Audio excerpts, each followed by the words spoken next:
এবং recent Times আমার কাছে কমপ্লিট ফিল্ম মনে হয়েছে সুড়ঙ্গকে।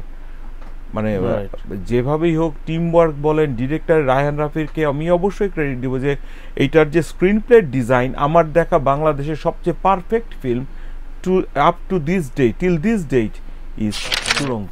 আমরা প্রতিটা ঈদের সময় একটা আতঙ্কের মধ্যে কাটাতাম যে ঈদের সময় টাকার পেমেন্ট আসবে তো, বা প্রডিউসার পেমেন্ট দেবেন তো। তখন বুঝতাম যে ব্যাপারটা আসলে অন্যরকম। ব্যাপারটা আসলে হলো তারা এমন একটা পর্দার পেছনের পেশাকে বেছে নিয়েছেন যেটাই পেশাটার captain, but at the same time ওনার পয়সাপাতির দিক থেকে বা ইনকামের দিক থেকে অতটা কিন্তু ওয়েল অফ ছিলেন না। সংলাপ কিন্তু শুধু লিখলে হবে না, সংলাপ প্রক্ষেপণ পর্দায় কিন্তু উপযুক্ত পাত্রপাত্রী দিয়ে করতে হবে।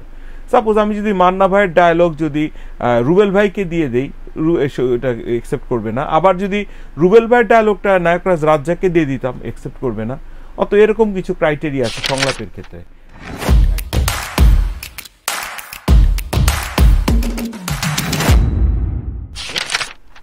ভাই কেমন আছেন? আমার নাম তানভীর তারেক। আসসালামু আলাইকুম সমস্ত শ্রোতাদের, দর্শকদের। ভালোই আছি বলতে গেলে ইন্ডাস্ট্রির মতো। ইন্ডাস্ট্রি, আচ্ছা, এটা একটা বড় প্রশ্ন করতে না, ওটা একটু পরে আসি। কিন্তু ধরেন আপনার বাবা একজন স্বনামধন্য নির্মাতা, ফিল্ম ফ্র্যাটার্নিটির একদম দেখে দেখে বড় হওয়া, তো নির্মাতা বা হিরো হবার ব্যাপারটাই তো বোধহয় খুব ক্যালকুলেটিভ ছিল। সেটা অনেকটা ফাঁকিবাজি বলতে পারেন, কেননা আমি বাবাদের কাছে ক্লোজ থেকে দেখেছি যে একটা চলচ্চিত্র নিয়ে একজন নির্মাতাকে সময় দিতে হয় মিনিমাম 8 থেকে 8 মাস থেকে নিয়ে 1 বছর একজন নির্মাতাকে। কেননা ছবিটা প্রি প্রোডাকশন থেকে নিয়ে শুরু করে রিলিজ এবং ব্যবসা পর্যন্ত তার মাথা পুরোটাই এই ছবিটা নিয়ে কিন্তু একদম পুরোপুরি কি বলে একদম স্যাচুরেটেড থাকে, উনি কিন্তু আর কিছু নিতে পারেন না। সেই তুলনায় তার যে খাটনি এবং তার যে রেমুনারেশন তারা পান, এটা তখনকার তুলনায় খুবই অপ্রতুল, খুবই কম ছিল এবং এইটা রীতিমতো আমাদের হন্ট করতো। এবং আমরা ভাই বোনরা খুবই ভুক্তভোগী ছিলাম যে তখনকার সময়ে আমরা প্রতিটা ঈদের সময় একটা আতঙ্কের মধ্যে কাটাতাম যে ঈদের সময় টাকার পেমেন্ট আসবে তো, বা প্রডিউসার পেমেন্ট দেবেন তো। তখন বুঝতাম যে ব্যাপারটা আসলে অন্যরকম। ব্যাপারটা আসলে হলো তারা এমন একটা পর্দার পেছনের পেশাকে বেছে নিয়েছেন যেটাই পেশাটার captain, but at the same time ওনার পয়সাপাতির দিক থেকে বা ইনকামের দিক থেকে অতটা কিন্তু ওয়েল অফ ছিলেন না, কখনোই না, নেভার। ইভেন আপনি আমাদের সময়ে আমরা 90s-এর শেষের দিকে এসে একটা নাম পেলাম Shahidul Islam Khokon. That was the only person who charged 10 lakh টাকা পার ফিল্ম। তার একটা ব্যাপার ছিল যে হিরোর চাইতে 1 টাকা হলেও বেশি নেবে না। নট অনলি দ্যাট, তার একটা ট্র্যাক রেকর্ড ছিল অসাধারণভাবে, এবং সেই ট্র্যাক রেকর্ডটার জন্য উনি এটা বলতে পারবেন যে come to me with money, I will give you business. এবং এটা উনি তখনকার সময়ে তার একটা টিম ছিল খুব সুন্দর, এডিটর জিন্না ভাই, রাইটার সুমন আহমেদ, তারপরে সেখানে হিরো রুবেল ভাই, তারপর রুবেল ভাইয়ের সাথে যার থাকতেন ইলিয়াস কোবরা, টাইগার, চিতা, এরা টোটাল মিলে যে টিম ওয়ার্কটা, যে কুংফু ক্যারাতের যেই একটা ডিজাইন দিয়েছিলেন আমাদের ইন্ডাস্ট্রিকে, দ্যাট ওয়াজ ভেরি নিউ। তো এটা আমরা দেখেছি যে কালে কালে যুগে যুগে ইন্ডাস্ট্রিতে যারা নতুন কিছু ইন্ট্রোডিউস করেন তারা ওয়েল অফ অন, কিন্তু খোকন ভাইয়ের আগের পর্যন্ত এটা আমরা নির্মাতার মধ্যে পাইনি। রিসেন্টলি তারপর থেকে আমরা দেখেছি কিছু টাকা পয়সা তারা পান। যেমন আমরা একদমই যদি বলি, আমি ক্যারিয়ার শুরু করেছি 94-এ, my remuneration was that only lump sum 30,000 টাকা, যখন কিন্তু আমরা 1 কোটি টাকা 1.5 কোটি টাকা দিয়ে ছবি বানাই। মাত্র 30,000 টাকা দিয়ে আমার ক্যারিয়ারের শুরু। আমরা টাকার চেহারা দেখেছি আপনার 2011-এ এসে। এর আগে পর্যন্ত আমাদের কাছে টাকার ব্যাপারটা পুরোটাই ছিল সোনার হরিণের মতো, যে একটা লোক লিখে পয়সা কামাবে, অ্যাবসার্ড বাংলাদেশের পার্সপেক্টিভ। একমাত্র বাবু ভাই ধরেন এই স্ক্রিপ্টের উপরেই তো টোটাল ছবিটা দাঁড়ায়, মানে শুরুটা হয়, বুনিয়াদটা শুরু হয়। তো এই জায়গায় এটা কি আপনি বলতে চান সাবকন্টিনেন্টে এই অবহেলাটা? না, অবহেলাটারও একটা লজিক আছে। সবাইকে এক পেশে দোষ দিলে তো হবে না। একটা প্রযোজক যখন ছবি বানাতে আসতেন 90s-এর দিকে, উনি একটা হিন্দি ছবির মাথা নিয়ে আসতেন, এই ছবিটার মতো বানাবো, ওই ছবিটার মতো বানাবো। ফলে উনি যখন ওই ছবিটা আমাকে দিতেন, আমরা যখন ওই ছবিটা নিয়ে কাজ করব বা ওই তামিল ছবিটা নিয়ে কাজ করব, তখন তার কাছে স্বভাবতই একটা ব্যাপার থাকতো যে আমি তো সব দিয়ে দিলাম নিজের থেকেই, গল্প স্টোরি লাইন আমি দিচ্ছি, তাহলে তাকে লিখতে আমি এত টাকা দিব কেন? আচ্ছা, উই ওয়ার অব্লিগেটেড। কথা তো সত্যি, জেনুইন সত্যি, কিন্তু আমরা কখনোই তাদেরকে বায়াস করতে পারতাম না যে ভাই তামিল এই ছবিটা না, আমরা এর ভালো গল্প দিই কোত্থেকে, মানে শুনতোই না। ইভেন আমাদের মাঝে মাঝে এমন কিছু গল্প আমাদের দিতে হয়েছে ইন্ডাস্ট্রিতে, বলতে হতো যে এটা তামিল অমুক ছবির নকল, কিন্তু অমুক তামিল বলে কোনো ছবির অস্তিত্ব ছিল না। এমন ছবির রেফারেন্স দিতে পারে। আমার লেখা ছবি অন্ধ ভালোবাসা, এরকম একটা গল্প, আমার এরকম সেটা আপনার মৌলিক গল্প ছিল, কিন্তু বলতে জাদু করিলা, হ্যাঁ মানে এটা বলতে হতো, এটা দে ওয়ার ভেরি মাচ মানে ইন্টারেস্টেড যে ও তামিল ছবি তাহলে ঠিক আছে চলেন বানান, মানে এইটা একটা প্রবলেম। তারপরে এই 90s এর শেষের দিকে আমরা একটা কাট পিসের যুগে ঢুকে গেলাম, যখন সেক্স অলওয়েজ সেলস, সেক্সটা তখন এত ভালো বিক্রি হতো স্ক্রিনে, যে ফলে ডিরেক্টরকে আর রাইটারকে টাকা দিতে হবে, প্রডিউসার এটা চিন্তাই করতেন না। ডিরেক্টর প্রডিউসার ডিরেক্টর তখন তার টেকনিশিয়ানরা হয়ে গেলেন মানে একদমই ভাড়ার ঘোড়ার মতো, যে টাকা দিলে আমার টাকায় তো কাজ করছো, তাহলে যা দিব সাই তাই। ওই জায়গাটা আমরা তৈরি করতে পারতাম না তখন, আমাদের মধ্যে 2-1 হয়তো কিছুটা পারতেন, তাও গায়ের জোরে, যেমন সৈয়দ শামসুল হক স্যার পারতেন, বিকজ হি ওয়াজ সৈয়দ শামসুল হক, উনি পারতেন।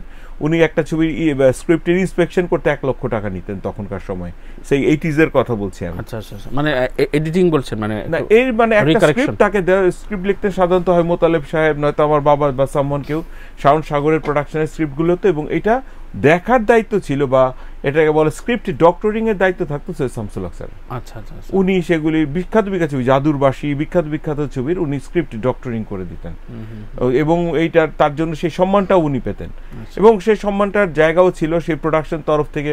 যদিও তার অনেক ছবি নকল ছবি, যেমন মিন্টু আমার নাম, এই যে মিন্টু স্যারের, বা যে কোনো ছবি গল্পের থেকে নেওয়া, 10 দুশমন 16 থেকে নেওয়া, কিন্তু আপনি ছবিগুলো দেখলে বুঝবেন যে সাম হোয়াট অরিজিনাল ছবির থেকে কিছুটা হলো হয় স্ক্রিন প্লে, নয়তো ডায়ালগ, নয়তো ক্যারেক্টারাইজেশনে কিছু একটা চেঞ্জ থাকে। রাইট বাবু ভাই, কাহিনী, চিত্রনাট্য, সংলাপ আমরা দেখে বড় হই, কিন্তু যারা শুনছেন বা দেখছেন তাদের ভেতরে এখন অনেকে নলেজেবল হয়েছে, কিন্তু তারপরও কোনটার গুরুত্ব এবং এই কাজগুলো মূলত কোন স্তরে হয়, একটু যদি একদম সহজ বাংলায় আপনি একটু আজকে বোঝান। রাজ কাপুরের ডায়লগটা খুব বিখ্যাত, আমি প্রায়ই কোট করি। রাজ কাপুর বিখ্যাত বরেণ্য ডিরেক্টর, প্রযোজক ইন্ডিয়ার। রাজ কাপুর বলতেন, for a good film, for a successful film, you need 2 table, the writing table and the editing table. তো রাইটিং টেবিলটা আসতো সবচেয়ে প্রথমে। এটা আমার বাবা আরও সুন্দর করে বলতেন যে একটা মানুষ ছবি দেখতে যায় আর্টিস্টের জন্য, ছবি দেখতে বসে থাকে ডিরেক্টরের জন্য, ডিরেক্টর তাদের বসিয়ে রাখে, এবং ছবি দেখতে বের হয়ে আসলে মানুষ ওই ছবির গল্পটার প্রশংসা করে, তাহলে একটা ছবি সাকসেসফুল ছবি হয়। তো বানাতে গেলে ছবি জাস্ট উল্টা ব্যাপারটা কাজ করে। একটা গল্প নিতে হয় ভালো, প্রথমে গল্পটার জন্য একজন ভালো কারিগর নিতে হয় যিনি বানাবেন, আর সেটা দেখানোর জন্য স্টার নিতে হয় যারা গিয়ে ছবিটা দেখবেন। তো গল্পটা বেসিক্যালি সবসময় প্রথমে আসে, টপ প্রায়োরিটি, সেটা প্লটের একটা পর্যায়ে গিয়ে ওটাকে যখন একটা লাইন আপ করা হয়, লাইন আপ দিয়ে গল্পটার ধারণা করে, তারপরে করা হয় স্ক্রিন প্লে। আপনার এভাবে বলা যায় কথাটা যে একজন স্ক্রিপ্ট রাইটারকে অবশ্যই ডিরেকশন জানতে হবে, একজন ডিরেক্টর স্ক্রিপ্ট রাইটিং নাও জানতে পারেন। আচ্ছা, একজন ডিরেক্টরকে অবশ্যই যে স্ক্রিপ্ট জানতে হবে, নট দ্যাট, বাট একজন স্ক্রিপ্ট রাইটারকে জানতেই হবে ডিরেকশন কি। আদারওয়াইজ আমরা কিন্তু স্ক্রিন প্লে যখন দিচ্ছি আপনাকে, এটাতে কিন্তু ওইটা ফলো করলেও আপনি একটা ছবি বানাতে পারবেন। আর সংলাপের ব্যাপারটা, হ্যাঁ সংলাপ যদি দেওয়ার দর্শক থাকে, মানে দেওয়ার সংলাপ কিন্তু শুধু লিখলে হবে না, সংলাপ প্রক্ষেপণ পর্দায় কিন্তু উপযুক্ত পাত্রপাত্রী দিয়ে করতে হবে। সাপোজ আমি যদি মান্না ভাইয়ের ডায়লগ যদি রুবেল ভাইকে দিয়ে দেই, ওটা একসেপ্ট করবে না। আবার যদি রুবেল ভাইয়ের ডায়লগটা নায়করাজ রাজ্জাককে দিয়ে দিতাম, একসেপ্ট করবে না। অত এরকম কিছু ক্রাইটেরিয়া আছে সংলাপের ক্ষেত্রে। বাট একজন স্ক্রিপ্ট রাইটারের সবচেয়ে বড় মুন্সিয়ানার জায়গা হলো স্ক্রিন প্লে। আপনি রিসেন্টলি আমি যে রিসার্চটা করলাম, আমি এই করোনার মধ্যে বসে আমি বেসিক্যালি প্রচণ্ড রিসার্চের মধ্যে সময়টা কাটাইছি 2টা বছর, যে এখনকার স্ক্রিপ্ট আর আগের স্ক্রিপ্টের মধ্যে ডিফারেন্সটা কই। তখনই বের করছি আমি যে অ্যাকচুয়ালি দেখানোর ডিফারেন্স, স্ক্রিন প্লে মুন্সিয়ানাটা হলো এখন সবচেয়ে বড় selling point. How are you showing the story, how are you narrating the story. আপনি মার্ক করবেন নন লিনিয়ার গল্প যখন বলতে, যে কিছুক্ষণ আগে আপনার সাথে গল্প করছিলাম যে 3 ইডিয়টস, এর চেয়ে বড় নন লিনিয়ার গল্প আপনি দেখবেন না কখনো। একদম বর্তমান থেকে শুরু হলো, মাঝখানে আবার যাচ্ছে জাম্প করে যাচ্ছে, আরাম দিয়ে জাম্প করছে, এট দ্য সেম টাইম আপনি ফিলও করছেন না যে কখন যাচ্ছে কখন ব্যাক করতেছে। That is the mastering of A screen play. তার মানে এই সময়ের ছবি বা যেসব ছবি ফেল করে অধিকাংশ স্ক্রিন প্লের জন্য ফেল করে যায়। এখনকার ছবি ফেল করে 3টা রিজনে। প্রথম হলো বিপণনের অভাব, they don't know what is marketing, or they don't know what is কি বলে এটাকে পিআর এর ব্যাপারটা তারা জানেন না। 2 নাম্বার হলো চরিত্র বাছাইয়ে, চরিত্র যারা পোর্ট্রেট করবেন বাছাইয়ে তারা টাকা পয়সার কারণেই হোক, স্বজনপ্রীতির কারণেই হোক, তারা একটা পার্টিকুলার লেভেলে কাস্টিং করেন যেটা অডিয়েন্সের কাছে পৌঁছায় না। অনেক ভালো গল্প অডিয়েন্সের কাছে পৌঁছায় না। আবার আরেকটা ব্যাপার হলো যে খুব ভালো হয়তো গল্প নিলেন, কিন্তু গল্পটা বলতে গিয়ে লেজে গোবরে করে ফেললেন, মানে বলতে গিয়ে। যেমন রিসেন্ট টাইমসে আমার কাছে কমপ্লিট ফিল্ম মনে হয়েছে সুড়ঙ্গকে, মানে যেভাবেই হোক টিম ওয়ার্ক বলেন, ডিরেক্টর রায়হান রাফিরকে আমি অবশ্যই ক্রেডিট দিব যে এইটার যে স্ক্রিন প্লে ডিজাইন আমার দেখা বাংলাদেশের সবচেয়ে perfect film to up to this day, till this date is সুড়ঙ্গ।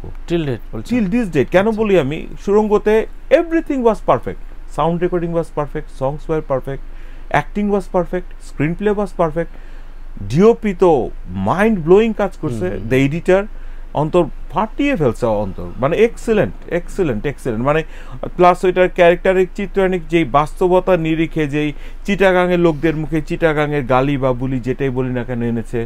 আপনার তমা মির্জার চরিত্রটাতে vampish, but at the same time প্রেমও আছে, আবার টাকা পয়সার লোভ আছে, যে ক্যারেক্টার ডুয়ালিটিটা অসাধারণ সুন্দরভাবে এসেছে।